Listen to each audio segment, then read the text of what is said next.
Welcome to my channel, Cake with Shanu. Assalamualaikum everyone. Welcome back to my channel, Cake with Shanu.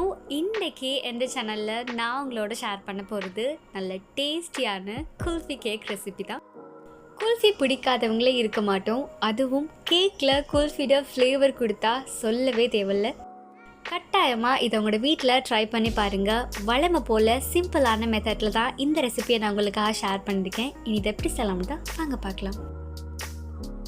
1/2 kilo base பண்ணுறதுக்காக 2 முட்டையை ஒரு க்ளீனான பவுலில் சேர்த்து beat பண்ணி எடுக்கிறேன். எப்போவுமே சொல்கிறது தான், இந்த வீடியோ பார்க்குறவங்களுக்கு யூஸ்ஃபுல்லாக இருக்கணும் அப்படின்றதுக்காக தான் நான் ரெசிபியும் இன்க்ளூட் பண்ணுறேன். பேசிக்கான வெனிலா கேக் பண்ணுறதுக்கான டிப்ஸ் அண்ட் ட்ரிக்ஸை மாஸ்டர் கிளாஸ் வீடியோவில் நான் ஷேர் பண்ணியிருக்கேன். ஸோ அந்த வீடியோ பாருங்கள். இனி 6 டேபிள் ஸ்பூன் அளவு சீனியை கொஞ்சமாக சேர்த்து பீட் பண்ணி எடுக்கிறேன். ஐசிங் பண்ணுறதுக்கான கேக் பேஸில் எப்போவுமே சீனியை குறைவாக சேர்க்குறது நல்லது. குல்ஃபி கேக்கை பொறுத்த வரைக்கும் நம்ம டெக்கரேஷன் பண்ணும்போது சேர்க்குற ஃபில்லிங் எல்லாத்துலேயுமே நல்ல இனிப்பு இருக்கும். அதனால நான் ஆரம்பத்திலேயே கேக் பேஸில் இனிப்பை குறைக்கிறேன். இனி இதில் வாசனைக்காக வேண்டி 1/2 டீஸ்பூன் அளவுக்கு வெனிலா எசன்ஸும் சேர்த்து மிக்ஸ் பண்ணி எடுக்கிறேன்.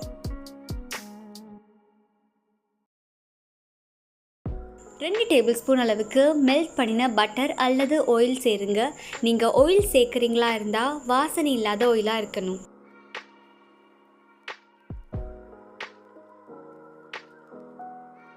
ட்ரை இன்க்ரீடியன்ஸ் எல்லாம் அரைச்செடுக்கிறதுக்காக வேண்டி ஒரு பிளேட்டில் 1/2 கப் அளவுக்கு மைதா மாவு, 1/2 டீஸ்பூன் அளவுக்கு பேக்கிங் பவுடர், ஒரு பிஞ்ச் அளவுக்கு பேக்கிங் சோடா, ஒரு பிஞ்ச் அளவு உப்பு, இது எல்லாத்தையுமே சேர்த்து கலந்து விட்டு 3 தடவை அரைச்செடுக்கிறேன். நம்ம பீட் பண்ணி வச்சுருக்கிற முட்டை மிக்ஸில் அரைச்சி வச்சுருக்கிற ட்ரை இன்க்ரீடியன்ஸை கொஞ்சமாக சேர்த்து ஃபோல்ட் பண்ணி மிக்ஸ் பண்ணி எடுக்கிறேன்.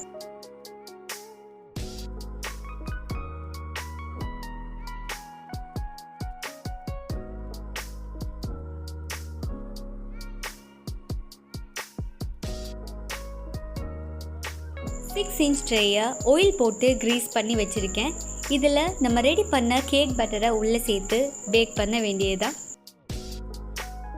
அடுப்பில் பேக் பண்ணுறதுக்காக 10 நிமிஷம் சூடு பண்ணி வச்சுருக்க ஒரு பாத்திரத்தில் நம்ம கேக் பட்டர் ரெடி பண்ண அந்த பாத்திரத்தை உள்ளே இறக்கி 35 நிமிஷம் வரைக்கும் நான் பேக் பண்ணி எடுக்கிறேன். கேக் நல்லா சூடு ஆறும் வரைக்கும் ரெஸ்ட் பண்ண விடுங்க. இனி நம்ம ஐசிங் பண்ணுறதுக்கு தேவையான ஃபில்லிங் எல்லாமே ரெடி பண்ணி எடுக்கலாம். ஒரு மிக்ஸி ஜாரில் 1/4 கப் அளவுக்கு சீனி, 4 ஏலக்காய், இது ரெண்டையுமே சேர்த்து பிளெண்ட் பண்ணி எடுக்கிறேன்.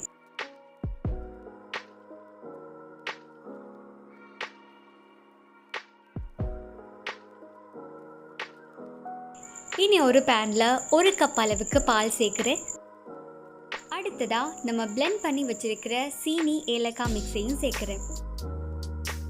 நம்ம செய்ய போகிற குல்ஃபி நல்ல க்ரீமியாக வரணும் அப்படின்னா அதில் கண்டென்ஸ் மில்க் சேர்க்கணும். அதனால நான் 1 டேபிள் ஸ்பூன் அளவுக்கு கண்டென்ஸ் மில்க்கும் சேர்க்குறேன். இதில் 1 டேபிள் ஸ்பூன் அளவுக்கு கார்ன்ஃப்ளாவும் சேர்க்குறேன். உங்கள்கிட்ட கார்ன்ஃப்ளா இல்லை அப்படின்னா 1 டேபிள் ஸ்பூன் அளவுக்கு மைதா மாவு சேருங்க. அடுத்ததாக 1/2 டேபிள் ஸ்பூன் அளவுக்கு கஸ்டர்ட் பவுடரும் சேர்த்து மிக்ஸ் பண்ணி எடுக்கிறேன்.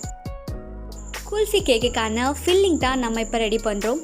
ஃபில்லிங் எப்போவுமே கொஞ்சம் திக்காக இருந்தால் நல்லது. அதனால தான் நான் கஸ்டர்ட் பவுடர் சேர்த்துருக்கேன். இனி இதை மீடியம் ஃப்ளேமில் சூடு பண்ண ஸ்டார்ட் பண்ணுறேன். கஸ்டர்ட் பவுடர் சேர்த்துருக்கிறதுனால இது ஈஸியாகவே திக்காகிடும். அதனால் கைவிடாமல் கலந்து விட்டுட்டே இருங்க. அதிகமாக திக்கான ஒரு பதம் வரும் வரைக்கும் வெயிட் பண்ணாமல் நான் இதில் காட்டுறது போல் ஒரு பதம் வந்ததுமே ஃப்ளேம் ஆஃப் பண்ணுங்கள். இந்த ஃபில்லிங்கை பார்த்தீங்களா இருந்தால் சாக்லேட் கனாஷ் எல்லாம் என்ன மாதிரி ஒரு பதத்தில் இருக்குமோ அதை மாதிரி இருக்கணும். ஒரு போரிங் கன்சிஸ்டன்சியில் இருக்கணும். இனி இதை ஒரு பவுலுக்கு ட்ரான்ஸ்ஃபர் பண்ணி எடுக்கிறேன். குல்ஃபி சிரப் ரெடி பண்ணுறதுக்காக வேண்டி ஒரு பேனில் 1 கப் அளவுக்கு பால், 1/4 கப் அளவுக்கு கண்டென்ஸ் மில்க், இது ரெண்டையுமே சேர்த்து கொதிக்க வச்சு எடுக்கிறேன். இதில் நம்ம சேர்த்துருக்கிற 1 கப் பால் 1/2 கப் ஆகும் வரைக்கும் இதை சூடு பண்ணி எடுங்க. இனி இந்த குல்ஃபி சிரப் சூடாறும் வரைக்கும் ரெஸ்ட் பண்ண விடுங்க. கேக் கேக்கை ஐசிங் பண்ணி எடுக்கிறதுக்காக வேண்டி ஒரு க்ளீனான பவுலில் 3/4 கப் அளவுக்கு விப்பிங் க்ரீம் சேர்த்து பீட் பண்ணி எடுக்கிறேன். விப்பிங் க்ரீம் 3/4 வாசி பீட் ஆனதும் நம்ம ரெடி பண்ணி வச்சிருக்கிற குல்ஃபி ஃபில்லிங் 2 டேபிள் ஸ்பூன் அளவுக்கு சேர்த்து பீட் பண்ணி எடுங்க. கேக் நல்லாவே கூல் ஆயிடுச்சு. இனி நான் இதை 3 லேயராக கட் பண்ணி எடுக்கிறேன். டர்ன் டேபிளில் ஒரு போர்ட் வச்சு கொஞ்சமாக க்ரீம் அப்ளை பண்ணதும் நான் ஃபர்ஸ்ட் லேயர் வைக்கிறேன். சோக் பண்ணுறதுக்காக சுகர் சிரப்புக்கு பதிலாக நம்ம ரெடி பண்ணி வச்சிருக்கிற குல்ஃபி சிரப்பும் சேர்க்குறேன். இந்த குல்ஃபி சிரப் தான் நம்ம ரெடி பண்ண போகிற கேக்கை ஜூஸியாக மாற்றும். விப்பிங் க்ரீமை பைப்பிங் பேக்கு மாற்றி ஃபர்ஸ்ட் லேயருக்கு ஐசிங் பண்ணி எடுக்கிறேன். பலட் நைஃப்பில் எடுத்து நம்ம ஐசிங் பண்ணுறதை விட இந்த மாதிரி ஒரு பைப்பிங் பேக்கில் போட்டு டர்ன் டேபிளில் சுற்றி விட்டோமா இருந்தால் ஈஸியாக ஒரு லெவலுக்கு நம்ம ஐசிங் பண்ணி எடுக்கலாம். இனி ஃபர்ஸ்ட் லேயரில் நம்ம ரெடி பண்ணி வச்சுருக்கிற குல்ஃபி ஃபில்லிங்கும் சேர்த்து பலட் நைஃப் வச்சு ஸ்ப்ரெட் பண்ணி விடுறேன். இடைக்கிட கடிப்படுறதுக்காக வேண்டி கொஞ்சமாக க்ரஷ் பண்ணி வச்சுருக்கிற நட்ஸையும் இதுக்கு மேலே தூவி விடுறேன். இனி அடுத்த லேயரை வைக்கிறேன். இனி ஏற்கனவே பண்ணது போல் ரிப்பீட் பண்ண வேண்டியதுதான்.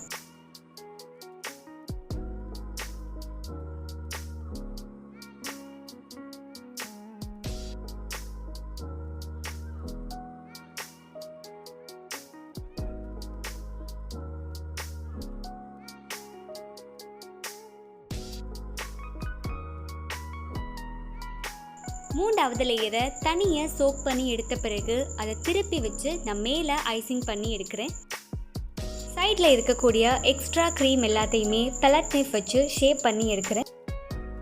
இனி கேக்கை ஃபுல்லாகவே க்ரீம் வச்சு கவர் பண்ணி எடுக்கிறேன்.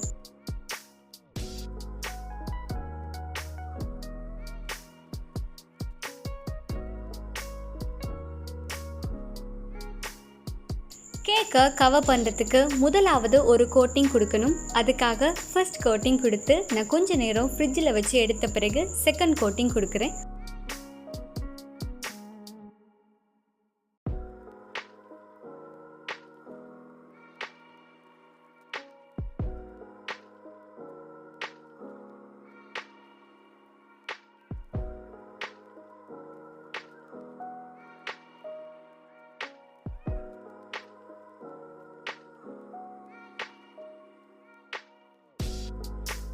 ஒரு ஸ்க்ரேப்பர் வச்சு ஷேப் பண்ண பிறகு மேலே எக்ஸ்ட்ரா இருக்கிற க்ரீம் எல்லாத்தையுமே ஒரு பேலட் நைஃப் வச்சு ஷேப் பண்ணி எடுக்கிறேன்.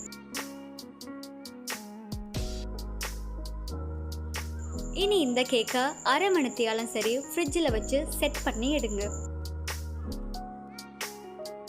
கேக்குக்கு மேலே ஒரு டெக்கரேஷன் பண்ணி எடுக்கிறதுக்காக வேண்டி 1/4 கப் அளவுக்கு ஒயிட் சாக்லேட், இதோட 1/4 கப் அளவுக்கு நல்ல சூடாக இருக்கிற விப்பிங் க்ரீமும் சேர்த்து மெல்ட் பண்ணி எடுக்கிறேன்.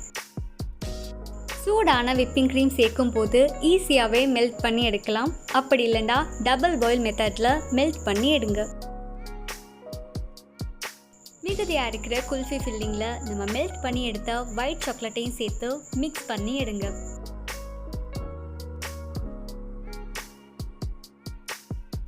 அரை மணித்தியாலத்துக்கு பிறகு கேக்கும் நல்லாவே செட் ஆயிடுச்சு. இனி செட் பண்ணி வச்சிருக்க இந்த கேக்குக்கு மேலே இந்த ஃபில்லிங்கை சேர்த்துட வேண்டியதான். இதை மாதிரியே நல்ல ஸ்மூத்தான போரிங் கன்சிஸ்டன்சியில் இருந்தால் மட்டும்தான் உங்களுக்கு மேலே இந்த ஃபில்லிங்கை ஈஸியாக ஸ்ப்ரெட் பண்ணக்கூடியதாக இருக்கும். ஒரு பலட் நைஃப் வச்சு மெதுவாக இதை ஸ்ப்ரெட் பண்ணி விடுறேன். அதிகமாக அழுத்தம் கொடுத்து பண்ணினோமா இருந்தால் க்ரீமோட இந்த ஃபில்லிங் மிக்ஸ் ஆகிடும். அதனால் மெதுவாக இதை ஸ்ப்ரெட் பண்ணி எடுங்க.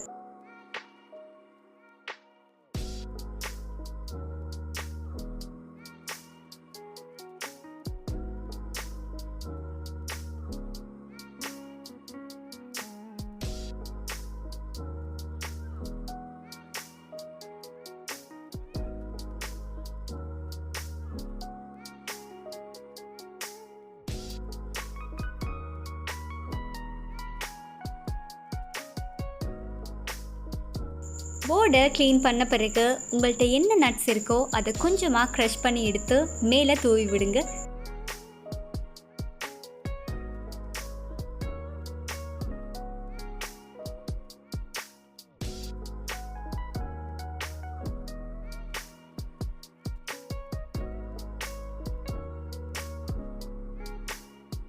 அவ்வளவுதான், நல்ல டேஸ்டியான வெரைட்டியான குல்ஃபி கேக் ரெடி ஆயிடுச்சு. குல்ஃபி சிரப்பில் சோக் ஆகியிருக்கிற இந்த கேக் நல்ல ஜூஸியாக இருக்கும். நீங்கள் கட் பண்ணும் போதே பாருங்கள் எந்த அளவுக்கு சாஃப்டாக இருக்குது அப்படின்ட்டு. இந்த ரெசிப்பியை உங்களோட வீட்டில் நீங்களும் ட்ரை பண்ணி பாருங்கள். இந்த வீடியோ பிடிச்சிருந்தால் லைக் பண்ணுங்கள். நீங்கள் இப்போ தான் என் சேனலை பார்க்குறீங்க அப்படின்னா என் சேனலை சப்ஸ்கிரைப் பண்ணுங்கள். கூட இருக்கிற இந்த பெல் பட்டனையும் ப்ரெஸ் பண்ணுங்கள். இந்த வீடியோவை மறக்காம உங்களோட ஃப்ரெண்ட்ஸ் அண்ட் ஃபேமிலிக்கு ஷேர் பண்ணுங்கள். இனி ஒரு நல்ல ரெசிபியோட உங்களை வந்து சந்திக்கிறேன். Until then, take care. Bye bye.